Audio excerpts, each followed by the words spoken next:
It can't stop the day we dissect the news, flipping on the edge, choices to choose. Politics and laughter, a blend that's so real. Tuning for the stories that make you feel. With guests from every angle, let's bridge the divide. Finding the truth in the humor we can't hide. Okay, all right, so we are back for another edition. We are indeed. Of the Prime Directive. I'm Eric. I'm Admar. I'm Liesl. And we have an incredible guest with us for this week. Don't oversell it. No, it's already done. Sorry. Yeah, we do. We have bad. somebody that's amazing. Now, this is Dr. Janice Thorpe. And do you want to do the honors? I would love to. Okay, so there's a history here. We have been office partners and worked together, for 25 years. Dr. Thorpe has been there longer because she was my theory professor. Before, we were office partners and colleagues in the Department of Communications. So this is going a ways back. Yeah, a ways back. Yeah. The other fun fact is that Admar also had Dr. Thorpe for a professor. I certainly did. I'm sounding very old and worldly here. That's what I'm hearing. You're seasoned. It's seasoned. That's okay. what it is. Seasoned and But this experienced. is not uncommon in the comm department. As we sit at tables at the faculty meetings, or when we used to have faculty meetings in person in the good old days, many of us had Dr. Thorpe for classes. So this is not uncommon. She's beloved in the department. What we want to talk about today with her is some of her expertise in her research, which is so vital to the way the department has gone, especially in the post-COVID era, and that is looking at online education and how to make it effective and dynamic for students. Also, she's recently embraced AI in education and in learning. And then she'll tell you about a bunch of things she's been doing. And then we have a surprise for the second half of the podcast, because as if that's not enough, she also, with her husband, sails literally around the world. Will be gone for months and months at a time and be on their boat sailing. So that's another thing we'll talk about, their adventures, which they've also done with their children. And so we'll talk about that as well. But Janice, why don't you share a little about your background? We'd love to hear that. So you covered a significant part of my Just educational scratch the history. surface. Scratch the surface. I have an undergrad in education from the University of Tennessee, Go Vols. And then I have a master's from UCCS, but actually at that time we were not offering a master's in comm. So the degree actually says it's from the University of Colorado at Denver. And then now we have our own comm graduate degree. And then I took about 20-some years off to work, but raised 2 kids mostly and focus on that. And then went back for a Ph.D. in, I don't remember exactly when it was. So that is a more recent doctor of Ph.D. in education. So education, comm, education. And then the Ph.D. really focused on research, evaluation, and measurement, because I had lots of questions and I needed to learn more about the methodologies and strategies to answer my questions and measure effectiveness, whatever that looked like. Wow. Nice. That's fantastic. That's fascinating. So did you find an answer? I guess that might be the first question is, did you find an answer to effectiveness? I'm guessing in education, or were you just in general looking for effectiveness in like one particular field? Or even back then, I was very interested in online learning and everything that came with that. At that time, when I first started the program, it was still a very new thing, and people were had very mixed feelings. They still have mixed feelings, but definitely then had mixed feelings about online education and how can you offer a completely online course. It seems to defeat some of the purposes of going to college, all of the different arguments. And I have a sort of a yes and philosophy about a lot of things. Yes, you are right. For a certain segment of students, it is not the choice. But for another segment of students, it is their only option to go to school or finish a degree. And it was those students that I thought that higher ed, but particularly the more traditional four-year institutions were overlooking, particularly in a town like Colorado Springs, when we have this huge military population that moves and shifts and needs to take a time off or, go pay attention to something else and then maybe come back.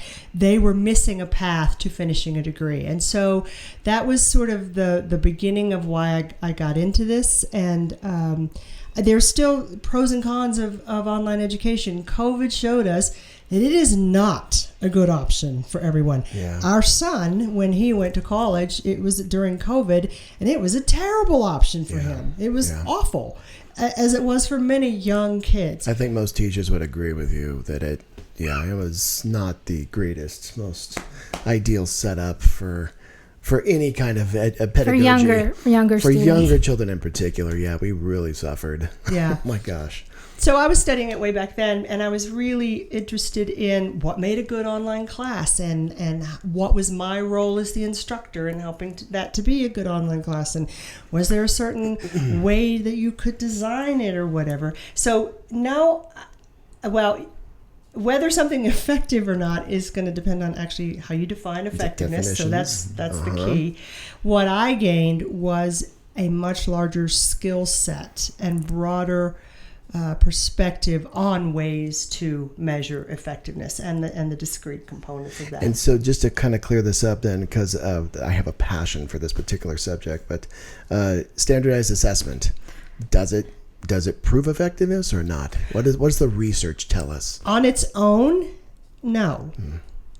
In conjunction with lots of other types of information, maybe. Again, sort of following with my yes and philosophy, I'm really appreciative of mixed methods. Why, we can do qualitative, more in-depth interviews and focus group research to answer the why.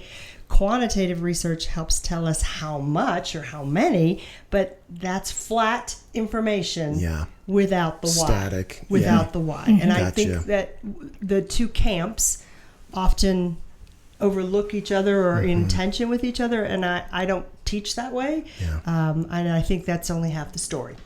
So tell us so there's a story there, right? There's a story about Janice before this. Why education? Why what is it about this that I know my story. I've shared that with the podcasters many times that I never chose education. I always say it chose me. Like there were doors that just opened again and again. And at the time I was a professional drummer and all this other stuff. And I ended up just kind of almost falling headfirst into the education world. What's your story to tell there with that one? So I will say that, like you, education chose me, but the reason I originally went into education is not going to make any feminist happy. Prime Directive? Never. No, I'm kidding. I was a young girl, and I do mean young because I was 17 when I went to college as a freshman, and a very young girl in the South. Okay. And you had a couple of options.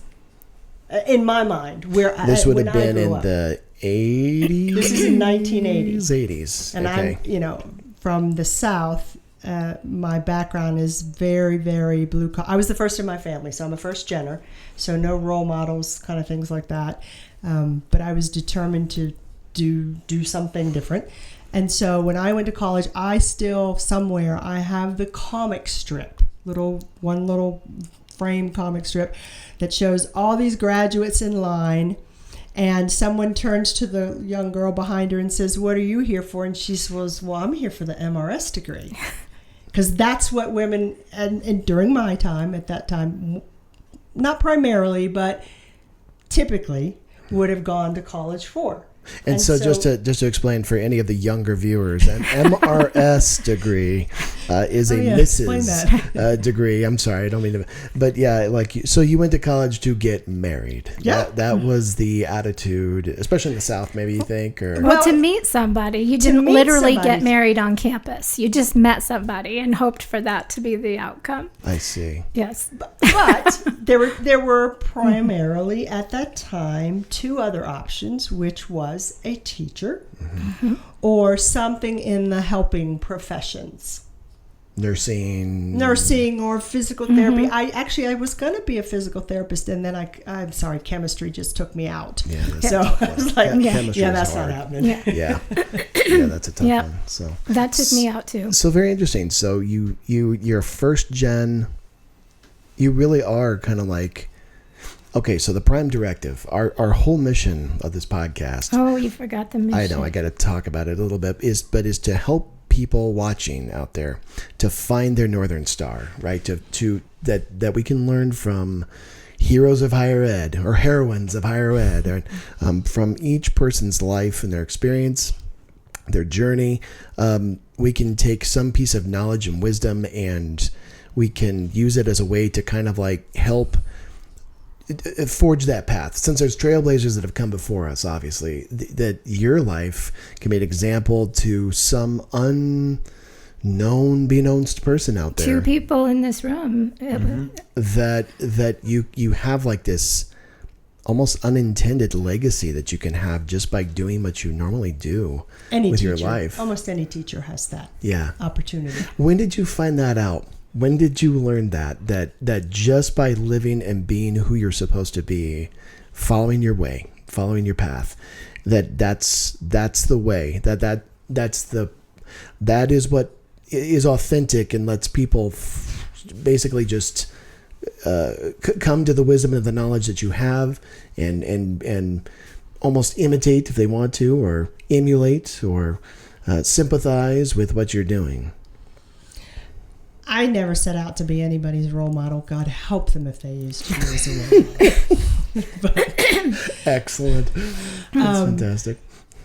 It's just what education has meant to me, and what I think why I'm so passionate about the first geners is, depending on where you come from, if you don't have role models for some other way to live, you don't know there's another way to be. Yeah. And I came from, a lower socioeconomic, lots of dysfunctional kinds of issues in my background in my childhood, and I was determined to change that. For me, education was the ticket to that, and I think for a lot of first geners, what I see is the power of education to take you into places you would have never even known existed before. Yeah. And see that there's a different way. Yeah. We've lived a similar path. Me too. My background as well. Is it still worth it? We hear a lot about now, especially a lot of young people I teach in middle school. Education. It's kind of expensive. Not for me. And I realize that it doesn't have to necessarily be a collegiate. I mean, you can find your way in trade school. There's a lot of paths to, quote, success, I'm sure. But, what do you think? Is it worth the effort and the long nights of study? For me, it was, but I come to things with, no, it's not. I'm just curious about a lot of different things, and so I'm always looking or reading or doing something or wanting to know more. Is it worth it? I think you have to think about. I'm not sure I know how to answer that question. Is it worth it in terms of investment? Well, it depends on what your end goal is. Yeah, this generation seems to. Are you familiar with any of like Jonathan Haidt's work? I love Jonathan Haidt. Yeah. I've read most of his stuff. The Anxious Generation and whatnot. Yeah, no, that's a seminal piece of research that's just, every time I get a chance to even just talk about his stuff and his mission and his ideas and stuff. What we're seeing right now with young people is just, if they're going to go to college, the very, very first question isn't, like it was for me, maybe it was for you, of being curious and just being like, God, what am I going to do? And maybe I can go find myself, and I can go experiment. I could go. Now it's just, what's this going to pay me? I mean, it is flat. Is this going to pay 6 figures? If it's not, I'm not even going to look at it. Well, I think you were I was not nearly as self-aware as you sound like you were when you went to college. I was like, I'm just getting out of here. This looks like a good shot. So, yeah. What's this going to pay me? I mean, I think given where we are, where we've been headed for the last couple of years, I think that is a good question to be asking. What is my ROI on this? Okay. In addition to, what am I going to learn? Where am I going to go with this? Where can it take me? I know when we were talking to our two children, like, where do you see yourself? And we have a 28-year-old daughter who was 3 going on 30 coming out of the womb. Like, so she just knew her path. And then we had a son who was like, you know, he told us in 3rd grade he worked very hard to be average. Yeah. In 3rd grade. It's like, oh, this and that is seems like a common seems like a common thing, right? Yes. But I think, you know, finding yourself, some I don't know how to. I wonder if I'll find myself when I'm like 80 or 90 or 100. Perhaps. Never. Perhaps. But the point, to me, it's not. I guess I would hope that we continue to reinvent ourselves, not just find ourselves. Yeah. Yeah. Because we have to adapt, and to me, it would be more about always trying to reinvent. Okay, well, this isn't applicable anymore, or this skill set's gone out the window, or this has come on board, and maybe I need to adjust to it, and I need to learn a little bit more so that I can grow. But I do find that sometimes we find yourself, if that means stagnation, I don't want any part of it. Yeah. Yeah. Yeah. So with your research on like online education, what are some of the things you've found to be the most effective for online learners? On the student side or on the instructor side? I would say both, but let's start with the student side and then move to the instructor side. So I would think that the one big myth that students come into online classes with is this going to be easier than being in class. No, it doesn't work out that way. They might think that the coursework is easier, but you have to be pretty good at time management and not be a procrastinator, because you're, especially in college, we're not there to hold your hand, and yes, we send reminder announcements, but if you don't read them, exactly, what are we going to do about that? There's a little bit of, come on, put your big girl or big boy panties on, because you gotta do this yourself. Yeah, we are not in K-12 anymore. Admar, you got your big boy panties There's on? a lot of instruction fatigue. There is a lot of instruction fatigue. So I would say, from the student perspective, they need to recognize that it isn't necessarily going to be easier, and that it's going to require some self-imposed structure on their part. Yeah. And if they're, paying attention and they check their emails and they're reading and doing what they're supposed to do. We know they don't read much anymore. So that's another opportunity where we've had to kind of go, maybe I need to put this in an audio form, because they will listen to a podcast while they're walking or cleaning or whatever. Flipped classroom. Yep. So we got to flip this a little bit. I did some flipped classrooms a long time ago, because we went to hear Saul Kahn. Nice. Khan Academy at the University of Denver talk, and I loved his philosophy about how to do some things differently. So it was interesting. The students just need to really realize there's going to be a little bit more asked of them, particularly in an online class, and commit to doing it. From the instructor side, I think the instructor has to be authentic. You've talked about that. Whatever that means. Maybe you're folksy, maybe you're funny, maybe you're professional, maybe you're serious, maybe you're a bit of everything. I put stupid little GIFs and pictures in my announcements, and like during finals week, I always put the one of the cat barely hanging onto the tree, by their nails. And I try to have, even though it's online, a personality that comes through in the way I write things, or stuff like that.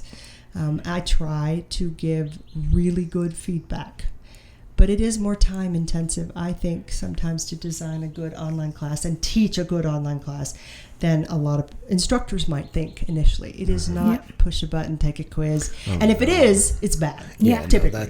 No, that sounds like a standardized test. Yeah. That sounds like that.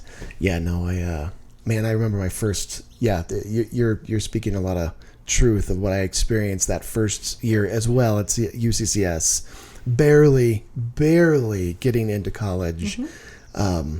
and then heading into that first intro to political sci class and just getting my ass kicked. I mean, just you from the get go realizing like, oh no, I should have been paying more attention in high school all the way through this.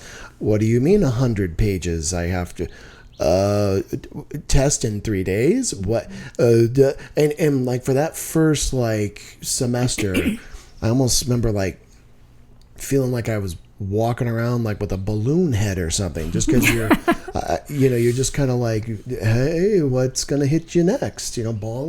Bonk, because you from class to class, it was just overwhelming, and then to adjust to that, and then to eventually hunker down, like you said, to realize that like the teacher actually was just like a conduit, that it was actually me. I was my best teacher. I was the one who had to focus and get in and write. Back in the old days, the blue book tests, the blue book tests of 16 and 17 and 20 pages. And yeah, I agree. The K-12 system right now, we're just... Oh man, we're going through it. We are going through a time. It is like pulling teeth sometimes to get kids to just even read like a page of information, and then we're getting resistance sometimes from central administration and other places, which tell us stupid things like you shouldn't read a full novel with students. This is coming from some of the experts that are at the higher up level. You just shouldn't read a full novel with kids. And you're like looking at these people like going, what? What are you talking about? A full novel? Well, then what are you supposed to do? Well, just do this little excerpt of Tom Sawyer of the Fence. Or do this little excerpt of Maya Angelou or whoever it is, Rick Riordan, whatever. Just do this little excerpt, and you're like, but that's not the same. No. And it certainly doesn't prepare you for what you're going to see when you hit one of your classes, and then you're going, oh my God, I've got to read 4 books in like a month or less, so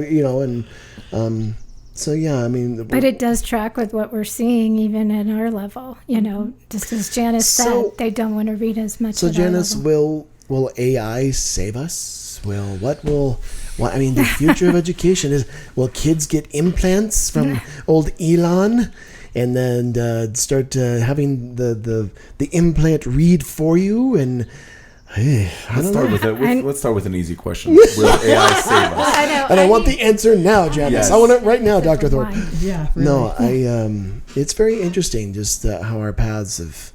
It's just so interesting. It's very interesting to me. So, yeah. Any thoughts? What do you think? As far as AI is concerned? Yeah.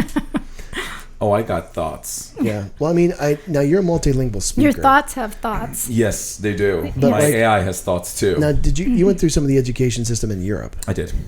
How does it compare to America? It's a lot more, I think, hands-on, and the classroom structure is actually different. For example, we were discussing earlier during dinner, talking about how you kind of progress with your students, and that's kind of how it was. I remember being with the same teacher for 7th, 8th, and 9th grade. And it's interesting because, like you said, the pros would be, I already know these students. I know how to communicate with them. I can develop the structure and kind of see their progression over the next 3 years. And it was always interesting to me because I remember arriving in 7th grade, and I remember my teacher telling me, I already see you all being done with junior high because it's 9th grade. It goes into 9th grade. And I remember going, what is this person talking about? It's 3 years away. And I remember looking back after 9th grade, and it's like, junior high is done. How did this happen? We look back, we're like, there's no way. 3 years have gone by, but it really is remarkable because what it allows you to do, it allows you to go into a lot more in-depth stuff. It allows you to reference past lessons because it's like, okay, remember 2 years ago when we were discussing this. Well, do you now see the connections that we have made over this period of time? Because when you kind of go into, especially like history lessons and things of that nature, it's always kind of interesting to kind of see those paths take the thematic shape. approach. Yeah. Yeah. Yeah, there's a guy named, was it Mortimer Adler? He did the Paideia method like ages ago, and same kind of thing where you try to loop into the consistent thematic approach and whatnot. Classical educationists are kind of like into that again with the Greeks and stuff, going back to the old texts and whatnot. But yeah, very interesting. Education. If you could like wave your magic wand, like where would you like?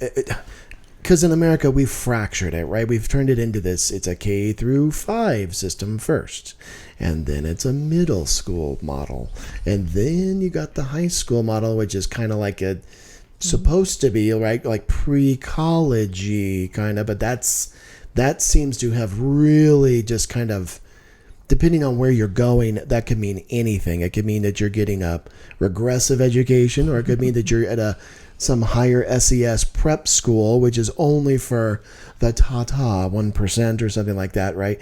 And so, like state school sounds like there's an answer there somewhere, right? State colleges, I should say, there's some kind of an answer that they're providing. They certainly did in my case. They took a kid that was like very similar, like headed nowhere, and give you that direction, right? So you can wave your magic wand. Dr. Thorpe can, expecto patronum. What do you do? How do we solve some of the basic fundamental, because all of your research, right, is about that effectiveness, what drives truly effective things. What do we do? Is it just a money issue? Is it right? Okay. Yeah. Where do we go with this kind of, because I have come to believe, I don't mean to pontificate, but after 30 years of teaching for me, man, I would just almost start over. Oh God, is that terrible to say? For me, I really would be like, no, this is not really working at so many different levels, given what the systems that we're operating in. How would you change it? Two things come to mind. The first one is regarding the system. I think there's no one-size-fits-all answer. I think kids are different, teachers are different, parental and household situations are different, and there isn't, here you go, here's the way we should do it for everyone. Whether you like it or not, charter schools, school choice, whatever, there are very, very different students and different student needs. And so I don't think that there is no one-size-fits-all model. Some students, again, I'll just take our daughter. She could have taught herself. She didn't even need to go to school. She was just a very prolific reader. She's just a curious person. This is what I want to do.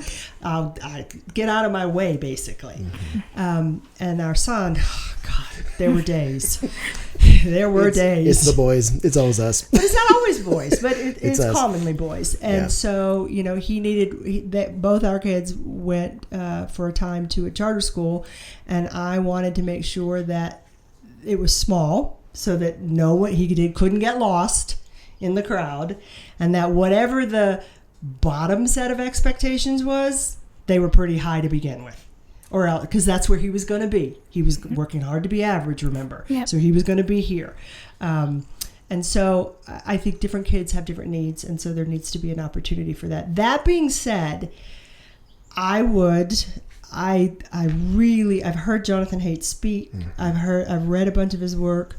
At this point, in my opinion, I'm sorry for the parents out there who feel like they need to be in touch with Susie and Jimmy, 24/7.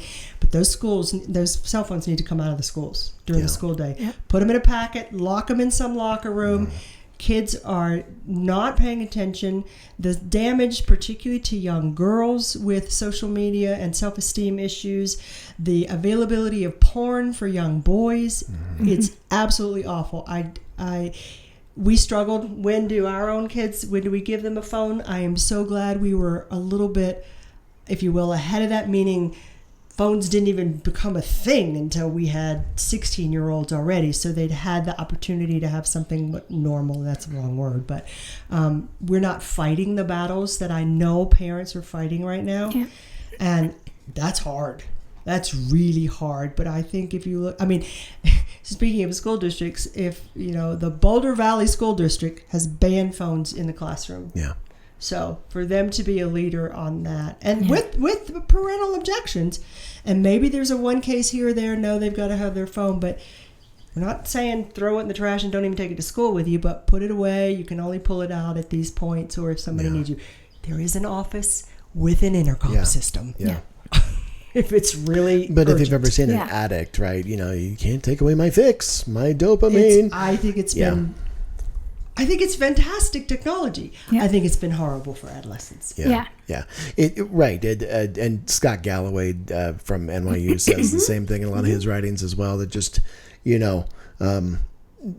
basically you imagine giving, we say like you can't get a gun till you're 18, 21. You can't drive a car till you're 16 minimum or whatever. But you're going to give a device that's as powerful as anything that humanity has ever created. It's up there with fire. And you're just going to hand that to a 12-year-old and expect that there's going to be no ramifications. Or an 8-year-old. Yeah. For Restraint. mental health, for development, for perspectives, No, I agree. Luckily, in our school district, we're also been a little bit ahead of the curve with that one at Jenkins, just because we knew that we could see what's going on. We could see kids that were just, they're literally having like a withdrawal. Like some kids were literally, they could not, if it was in their pocket, then it's buzzing, then it's ringing, then it's, and you're just, they literally were like addicts. And so we adopted a Yonder pouch, these Yonder pouches, which are like gray and green, and they lock, and that's it. You cannot get to this thing. And so it's almost like it's terrible. It's like a drug. It's like literally a drug pouch that kids can't get to it until the end of the day. And you should see kids run to the Yonder unlocker at the end of the day, like sprinting to the thing so they can go play their video game and get on their Instagram, see who texted, and go TikTok or whatever, and do all that stuff. So yeah. So there's one of the answers, right? Is wave that magic wand. That's as significant as any. Yeah, delay social media or just ban it until you're 18.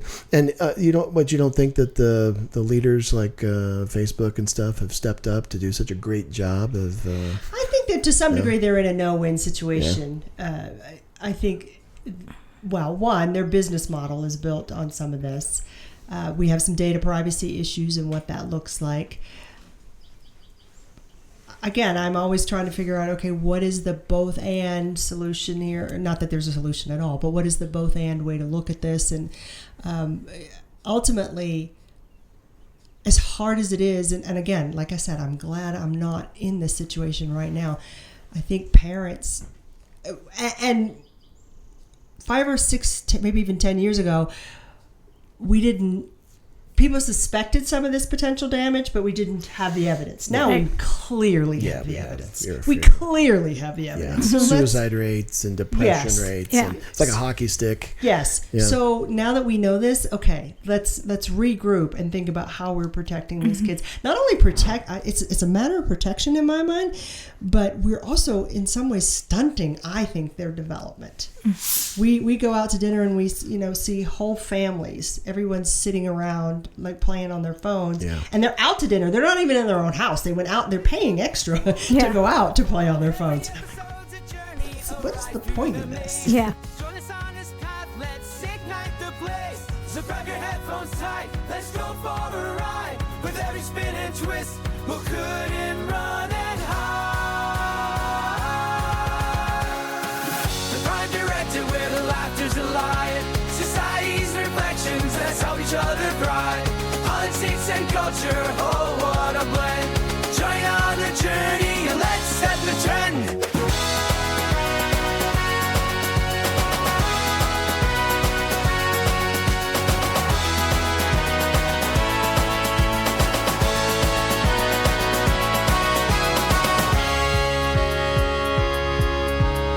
As we close the chapter, lend us your ear. The Prime Directive's calling, so let's pass that beer.